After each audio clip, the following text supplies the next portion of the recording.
Bom, nós falamos então dos lucros nas sociedades anônimas, né? Que é o principal objetivo dessas empresas. Na verdade, é o principal objetivo de praticamente todas as empresas, com exceção das empresas sem fim lucrativo, né?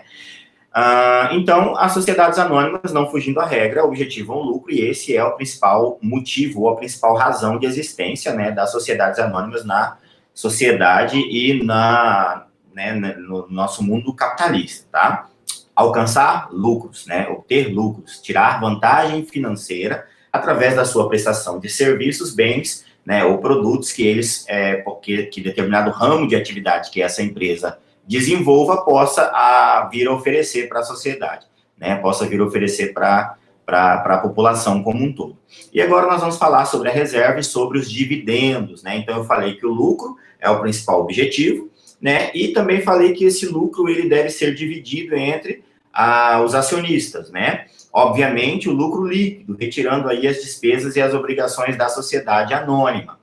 Esse lucro líquido vai ter uma forma de ser dividido, né, de ser compartilhado ou rateado, através dos dividendos. E haverão momentos em que não é possível fazer toda a divisão do lucro, né, porque há expressa necessidade de uma reserva legal, né, de uma reserva a ser praticada em relação a alguns valores. É isso que a gente vai ver agora, tá? Vamos lá, então. Bom, primeiro, quanto aos dividendos, né? O que são os dividendos? Os dividendos são justamente a parte do lucro social que é atribuída aos sócios, tá? De acordo com a sua participação no capital social da empresa e de acordo com o tipo de ações que esse sócio possui. Então, vai depender do tipo de ações que esse sócio possui, né? Se ele possui uma ação própria, uma ação nominal, né? O tipo de participação que essa ação vai permitir que ele tenha, e também a quantidade, né? Ou a quantidade de ações que ele possui, a sua participação no capital social. Então, o rateio, né? Ou os dividendos, eles vão vir na proporção de participação de cada acionista, né? Os dividendos, eles não são feitos na mesma proporção, até porque seria injusto, né? Então, é de acordo com o número de ações que você compra, de acordo com o número de participação e o tipo de ações que você detém, é que vai ter aí esse cálculo relacionado ao valor dos seus dividendos, tá? Daqui a pouco a gente vai ver o que é levado em consideração nesse cálculo, tá? Para Fran Martin, né, é um conceito bastante antigo até, mas é um conceito que se aplica, até porque a nossa lei ela é bem antiga, a lei de sociedades anônimas, né? Ele diz que os dividendos são o rendimento que cabe a cada acionista de uma sociedade anônima, em proporção ao capital que ela possui na mesma sociedade. É a parte da divisão do lucro que é destinado à distribuição entre os acionistas da companhia. É o rateio, é a divisão, obviamente, de acordo com o nível de participação de cada um deles, tá? Então, nós temos, assim, diversos conceitos que são apresentados pela doutrina. E um conceito mais recente, de 2018, um conceito de Sérgio Campinho, ele diz que os dividendos são a parcela do lucro líquido do exercício social que a companhia distribui aos seus acionistas. Tá vendo? Que ele já vem aqui um pouco diferente, ó. No conceito de 84, ele era, né, ele era o rendimento que cabia a cada um em relação ao seu capital social, né, a participação no capital social. Aqui em 2018, não, já traduz, né, já modifica essa nomenclatura dos dividendos, filtrando um pouco mais, porque aí se incorporam outros conceitos dentro desse conceito de sociedade anônima e das relações empresariais como um todo no Brasil e no nosso ordenamento jurídico, e aí reflete no direito do trabalho, na responsabilidade, enfim, né, em todos os outros ramos do direito aí que tocam na atividade dessa empresa. Aí ele já traz um conceito mais amplo, como parcela do lucro líquido do exercício social que a companhia distribui aos seus acionistas, ou seja, parcela do lucro líquido e não de participação de rendimento. Rendimento não é a mesma coisa que lucro líquido, né? O lucro líquido, nós estamos falando aí da dedução de todas as despesas e responsabilidades, né? O que de fato toca.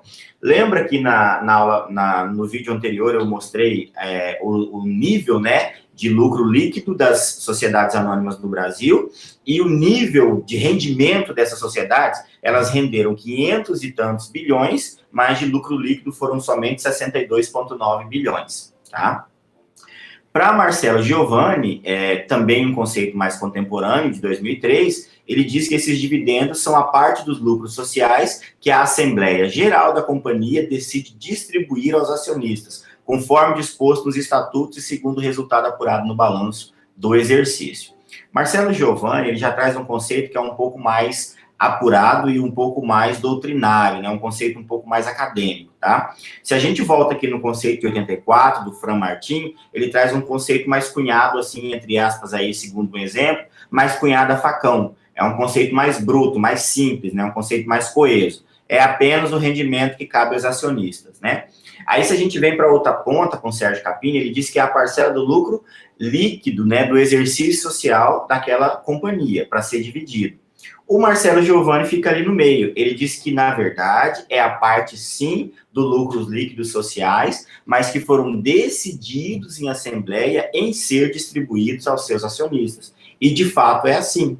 Por quê? A gente vai ver que esses dividendos, né, eles precisam passar por uma análise em assembleia para sua divisão aos acionistas de acordo com um tipo de ação que esse investidor, que esse acionista possui, tá? Então, eu diria que o conceito de Marcelo Giovanni ele é um conceito mais completo, né? Um conceito um pouco mais aplicado, um pouco mais completo, tá?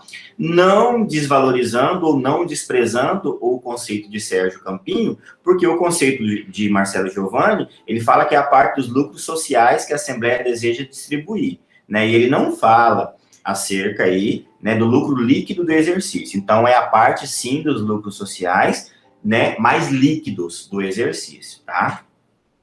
E esses dividendos, eles se subdividem em algumas espécies próprias, tá? Nós vamos ver todas essas espécies. A primeira espécie são os dividendos obrigatórios. Dividendos obrigatórios, eles estão previstos no artigo 202 da Lei de Sociedades por Ações, tá? E são uma parcela de lucros líquidos da companhia que a lei destina obrigatoriamente à distribuição entre os acionistas.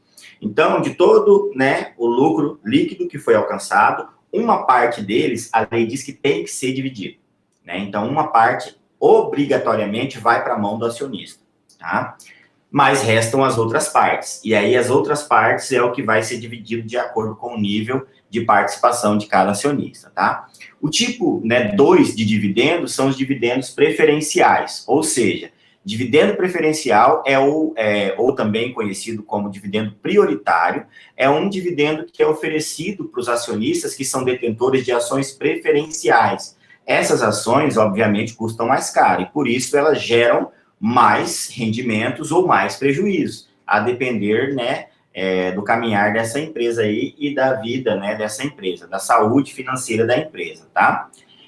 Via de regra, essas ações preferenciais dos dividendos preferenciais não dão direito a voto, tá? Essa é uma regra. E essa regra aí está estabelecida no inciso 1º do artigo 17 da Lei de Sociedades por Ações, tá? Os dividendos preferenciais, por sua vez, devem ser pagos mesmo que não haja lucro no exercício social, com base na reserva dos lucros acumulados ou de lucros a realizar, por exemplo, né, desde que haja previsão estatutária. Esses dividendos obrigatórios, gente, dividendos preferenciais aí no caso, perdão, eles são pagos independente, né? Os dividendos obrigatórios são obrigatórios, os 2 são os preferenciais. Eles são pagos para quem possui essas ações prioritárias, né? Essas ações preferenciais, e eles são pagos independente, né, do lucro auferido nesse exercício social, né, nesse ano, por exemplo, da empresa.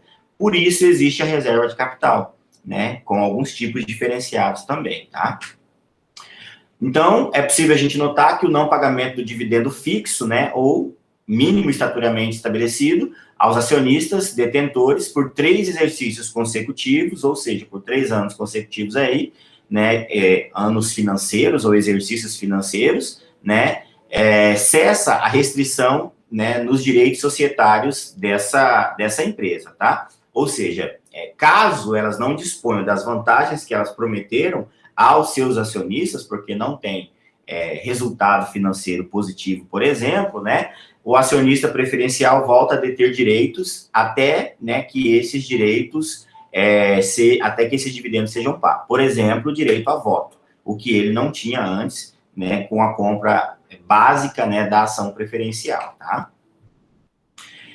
Os dividendos preferenciais, eles também se subdividem em algumas subdivisões. Vamos lá. Primeiro são os dividendos preferenciais fixos, tá? São uma garantia fixa que é conferida lá no estatuto da empresa ao acionista que compra a ação preferencial, e aí é prometido a ele assim, que ele vai ter um pagamento mensal, né, fixo todo mês, independente do valor que vai ser distribuído nas outras classes de ações.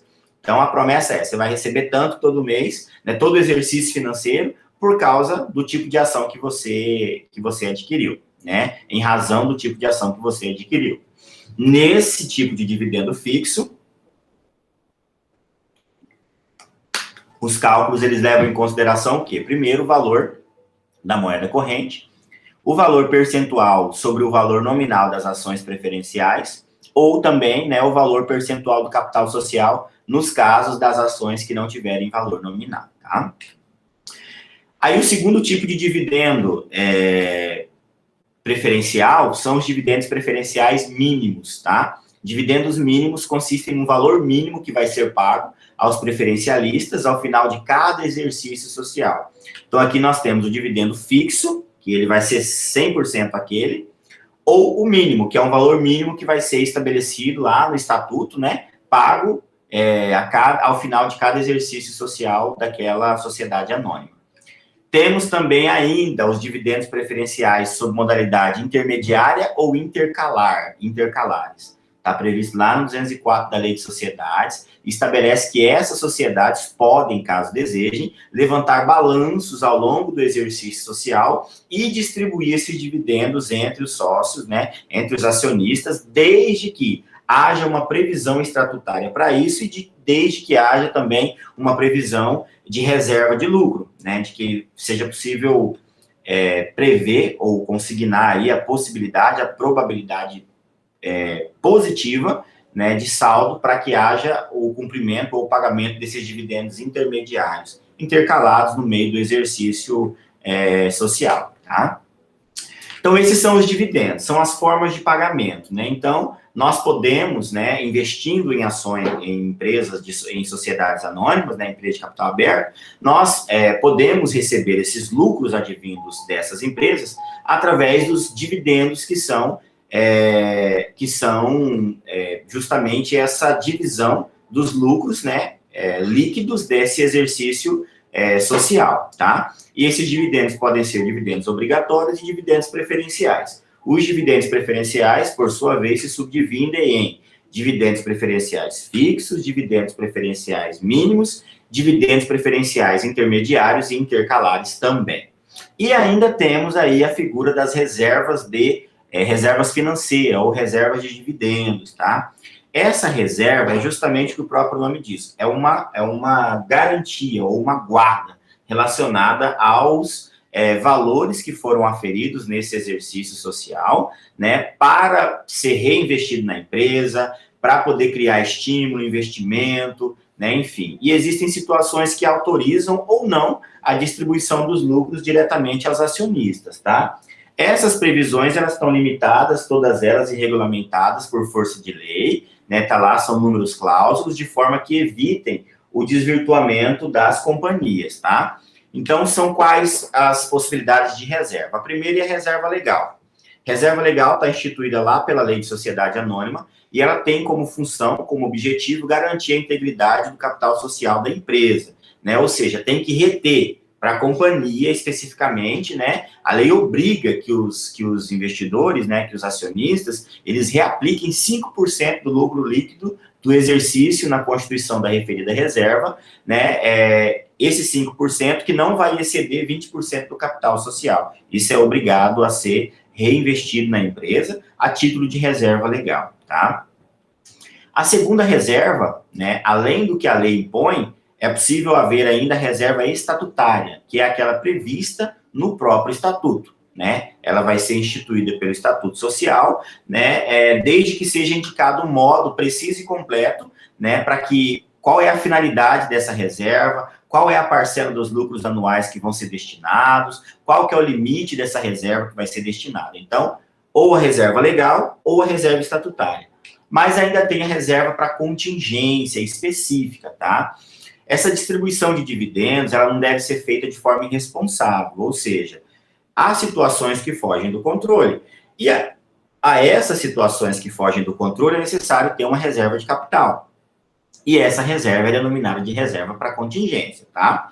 Ou seja, a administração pode propor uma constituição de uma reserva para contingência e indicar especificamente a causa dessa contingência, o porquê, qual é a razão dessa contingência, tá? E aí, se for o caso, depois que tiver passado essa situação, essa reserva pode ser distribuída aí a todos os acionistas, tá? É como se fosse uma poupança para emergências, uma reserva de contingência. Também temos a reserva de incentivo fiscal e a retenção de lucro. A reserva de incentivos fiscais é autorizada por lei, né? Uma parcela do lucro líquido decorrente de doações ou de subvenções governamentais para investimento, né, destinada à reserva de incentivo fiscal, tá? Ela está excluída da base de cálculo do dividendo obrigatório, né, conforme a orientação dos órgãos da administração. Essa reserva de incentivos fiscais, ela é autorizada por força de lei, tá? E também a reserva de retenção de lucros, os acionistas podem deliberar reter a parcela do lucro líquido do exercício, né, prevista em orçamento de capital, por ela prevista e aprovada. Esse orçamento apresentado pela administração deve conter a justificativa da retenção de lucro e pode ter também a duração de até 5 anos, exceto se houver algum projeto de investimento. E, por fim, ainda temos a reserva de lucros a realizar. Essa reserva de lucros a realizar é uma reserva a ser constituída quando a empresa não possui situação financeira que suporte o pagamento integral dos dividendos obrigatórios, tá? Deixa eu voltar aqui.